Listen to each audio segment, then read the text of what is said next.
Est-ce que les gens ont réellement perdu le sens de Noël? Écoutez, la présentation qu'ils viennent de nous faire, ça me fait penser aux frères Wright. Connaissez-vous les frères Wright? C'est eux qui, en 1903, ont fait le premier vol d'avion. Ils ont volé 120 pieds. 120 pieds. Et puis, l'un des frères a appelé sa sœur pour dire à sa sœur, « Écoutez, ma sœur, on descend pour Noël. On a réussi à quitter la terre pendant 120 pieds. » Alors, la sœur est partie en courant, puis est allée au petit journal local de son coin. Puis elle a dit à l'éditeur du journal, « Mes frères s'en viennent à la maison. Ils vont passer Noël avec nous. Savez-vous, ils ont volé 120 pieds dans les airs. » L'éditeur a répondu, « Oui, c'est ça. On va marquer dans le journal, les boys s'en viennent passer Noël avec nous autres. » Le gars, il a complètement manqué la vraie nouvelle. Complètement manqué la vraie nouvelle. L'homme a volé pour la première fois en 1903. Voyez-vous, comme l'éditeur avait manqué la bonne nouvelle, eh bien, c'est toujours possible aujourd'hui de manquer aussi la bonne nouvelle de Noël. Noël, c'est pas n'importe quoi. Saviez-vous que le temps des fêtes, c'est le temps où les familles se retrouvent, les enfants éloignés reviennent à la maison, on rencontre les oncles, les tantes, on rencontre les cousins et les cousines. Noël, pour la plupart des gens, c'est aussi un temps très, très, très économique. On a de la publicité à la TV, on en a dans tous les centres d'achat. On dirait qu'à partir de je ne sais pas quel temps, un petit peu avant Noël, les gens deviennent cadeaux. Ça court d'un bord et de l'autre dans la société. Noël, c'est aussi le temps des guignolés. Vous savez, on ramasse de l'argent pour les pauvres, pour les sans-abri, pour les personnes âgées. Au moins, on va les voir une fois par année dans les foyers où on les a placés. Noël, ça arrive une fois par année et c'est durant ce temps-là qu'on prend conscience de la misère du monde. C'est souvent le message qu'on entend dans la société actuellement. Mais par-dessus toute autre chose, le temps de Noël, c'est le temps de prendre conscience du grand privilège qui nous a été accordé. Saviez-vous que lorsque Jésus est venu au monde il y a plusieurs milliers d'années, au moins 2000, que Jésus est venu au monde à l'intérieur d'une société principalement romaine, il est né dans un petit coin dans la Judée, à Bethléem. On sait qu'il est venu au monde dans une étable. Et quand le Seigneur Jésus est venu au monde, saviez-vous que le monde n'a pas arrêté de tourner? Les gens continuaient à se lever le lendemain matin comme c'était plutôt un peuple axé sur une économie agraire. Eh bien, les gens se levaient pour aller traire les vaches, semer. Le même train de vie continuait. Et au milieu de tout ce train de vie-là, il y avait quelque chose de tout à fait particulier qui était en train de se passer. Et c'était la naissance de celui qui était pour changer l'histoire du monde. L'histoire du monde. Voyez-vous, le but de Dieu, c'était pas de refaire le monde quand il a envoyé son Fils Jésus-Christ naître d'une vierge. Son but, c'était d'entrer dans notre univers parce que nous, on avait le profond désir d'en sortir. Qu'est-ce que tu veux dire par sortir de l'univers? Depuis que l'homme existe et depuis que l'homme a connu le mal, le péché, l'homme a toujours essayé de trouver un moyen de s'élever au-dessus de son univers pour essayer d'entrer dans une sorte d'harmonie parfaite qui lui permettait de vivre le bonheur. Ça a été une recherche constante de l'histoire de l'homme. Malheureusement, partout où on a réussi à créer certains climats de bonheur, ça a toujours fini par se corrompre en s'en allant et les gens ont toujours recherché la fameuse fontaine de jouvence, la fameuse source du bonheur ou le fameux jardin d'Éden où on pourrait vivre complètement sans la mort, sans le mal. C'est une impossibilité. Alors il fallait que quelqu'un de l'extérieur de cette création qui avait été touché par le péché, il fallait que quelqu'un de l'extérieur puisse entrer et venir s'identifier avec nous pour porter la corruption. Et c'était l'intention de Dieu. Lorsque Dieu a créé, savez-vous que vous pouvez résumer quasiment toute la Bible en 5 mots? Dieu, la création, la chute, la rédemption, le ciel. Et vous avez dans la Bible toute l'histoire du salut qui se résume dans ces 5 mots. Dieu a créé l'univers, et dans cet univers, l'homme a tombé et a péché. Et parce que l'homme a péché, la mort est entrée, et aujourd'hui, on meurt à cause qu'on est corrompu intérieurement, qu'on a désobéi à Dieu. Dieu, sachant très bien que ça ne pouvait plus venir de la terre, a fait en sorte que son Fils vienne sur la terre pour porter le mal qu'on avait à l'intérieur de nous et le mal qu'on répand tous les jours autour de nous. Et lui, l'ayant porté sur la croix, il est ressuscité le 3e jour, puis il est retourné au ciel, aller nous préparer une place. Et dans le premier mouvement de Dieu, le premier moment de Dieu, du salut qu'il nous a donné, Jésus est venu mourir pour prendre sur la croix ce que nous aurions dû y déposer. Et lui, dans sa grande bonté, dans sa grande sagesse, il est venu nous donner le moyen de sortir de cet univers par la foi en Jésus-Christ. Vous savez, Noël a profondément changé depuis que nous, les êtres humains, on a appris à faire des bébelles, la technologie. On a pris tout l'univers et on lui a donné un autre sens. Et maintenant, ce qu'on est en train de voir, c'est que Noël est en train de disparaître dans la culture québécoise, dans les traditions québécoises. Savez-vous, ce matin, je lisais dans le Journal de Montréal que même il y a des gens qui ne souhaitent plus Joyeux Noël, ils souhaitent Joyeux Décembre. Joyeux Décembre. Parce que si tu dis Joyeux Noël, tu es intolérant envers les autres groupes religieux. Alors, lorsque je me mets à réfléchir à tout ça, je me dis, si une culture perd de vue l'espérance qui lui est offerte en Jésus-Christ, cette culture-là peut s'appauvrir. Parce que Jésus est venu faire quelque chose que personne d'autre a été capable de faire. C'est-à-dire prendre sur lui les péchés du monde entier, les crucifier et nous offrir la vie éternelle. Et maintenant, dans ce premier moment de salut, nous avons encore cette espérance qui est placée devant nous. Laissez-moi vous donner un petit exemple de ce que je veux dire par l'espérance.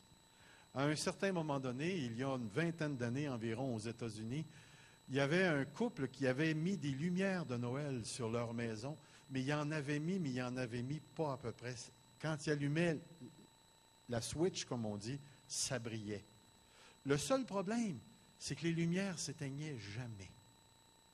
Il y avait un monsieur qui vivait sur la rue en face de cette maison-là, et au début, ça ne le dérangeait pas. Mais au fur et à mesure que ça allait, c'était rendu janvier, au début de janvier, puis les lumières ne s'éteignaient pas. C'était rendu à la fin de janvier, puis les lumières ne s'éteignaient pas. Puis finalement, tout le mois de février, les lumières sont restées allumées. Alors finalement, à la fin de février, début mars, le monsieur n'en pouvait plus. Il chialait contre ce couple-là, puis il en parlait à tous ses voisins. Finalement, il est allé frapper à la porte.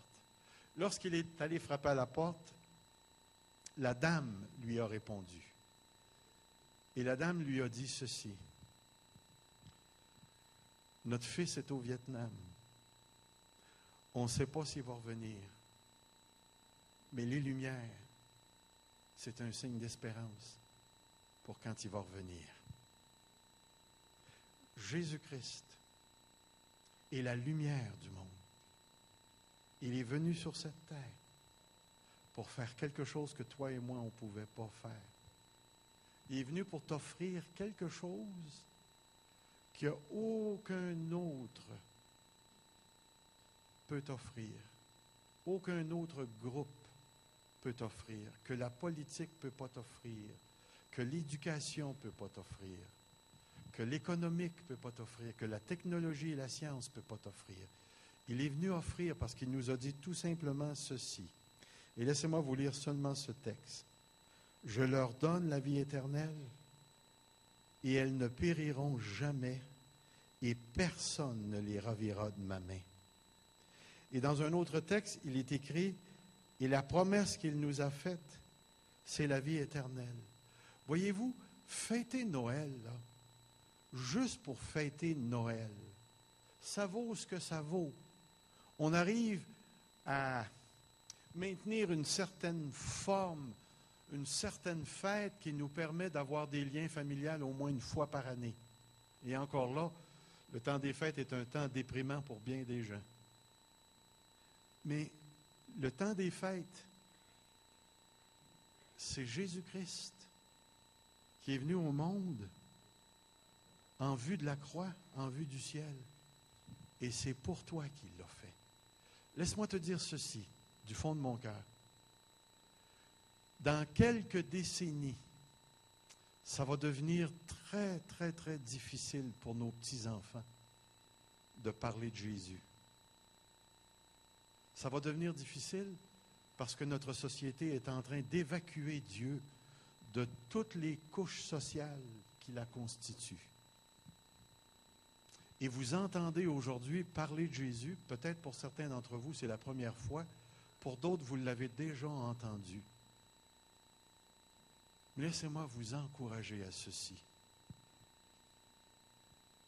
L'Évangile présenté dans le Nouveau Testament est le seul message qui offre à l'homme la possibilité de dépasser la mort. Lorsque Jésus a ressuscité Lazare d'entre les morts, il a dit à sa sœur, Marthe ou Marie, que même si une personne meurt, cette personne-là est dans la vie. La mort, ce n'est pas le dernier pas pour nous.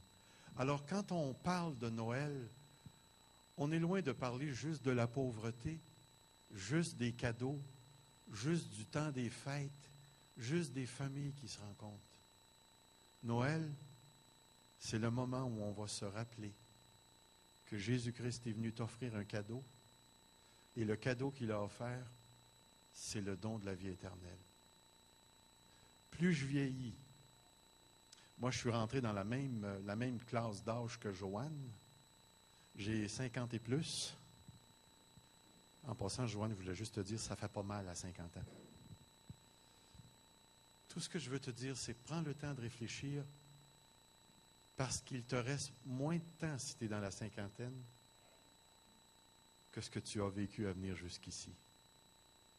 Et à la fin, et par la gloire de Dieu, si tu places ta foi en Jésus-Christ, la Bible, Jésus-Christ, te fait 2 promesses. La première, c'est celle-ci. Il te promet que si tu acceptes ce qu'il a fait à la croix, tout ce que tu as fait de mal dans ta vie sera pardonné instantanément. C'est une promesse qu'il a faite, et je peux te dire qu'il n'a jamais trahi sa promesse. Ça fait plus de 30 quelques années que je sais que maintenant, je suis purifié devant lui. La deuxième promesse qu'il te fait, c'est celle-ci. Il a dit à tous ceux qui croient en lui, il leur donne maintenant la vie éternelle. Alors moi, je sais depuis 30 quelques années que si demain je quitte cette terre, je vais entrer, je vous le dis, je vais entrer dans quelque chose qui est indescriptible avec des mots. Et ces 2 promesses-là se reçoivent sur une seule condition, la foi. Jésus ne te demandera jamais de faire 1000 à genoux. Il ne te demandera jamais de te mortifier le corps, de te fouetter ou quoi que ce soit. Il ne te demandera jamais de sauter en bas du pont Champlain. Il ne te demandera pas non plus d'aller monter le mont Everest. La seule chose qu'il te demande, c'est de lui faire confiance. Et si tu lui fais confiance, ces 2 choses sont à toi. Le pardon de tous tes péchés passés, présents et futurs, et le don de la vie éternelle. Attends pas à la fin de risquer ton éternité sur un jeu de dés. Écoute la parole, reçois-la. Il y a une chose qu'on n'a pas fait depuis qu'on a commencé ici, c'est de prier. Si tu veux, en ce moment, on va prier ensemble. On est dans le noir, il y a juste moi qui ai une lumière. Personne ne te voit et personne n'entend ton cœur à l'intérieur. Alors prie avec moi. Seigneur Jésus, tu as juste à prier dans ton cœur tout bas. Seigneur Jésus, Je reconnais que tu es mort sur la croix et que tu es ressuscité parce qu'aucun être humain était parfait pour le faire. Toi, tu l'étais. Maintenant, Seigneur, j'accepte que tu es mort pour moi et je reçois le don de la vie éternelle et le pardon de tous mes péchés. Et je veux te dire merci. Et à partir de maintenant, Seigneur, compte-moi parmi les tiens. Compte-moi parmi les tiens. Dans le précieux nom de Jésus. Amen.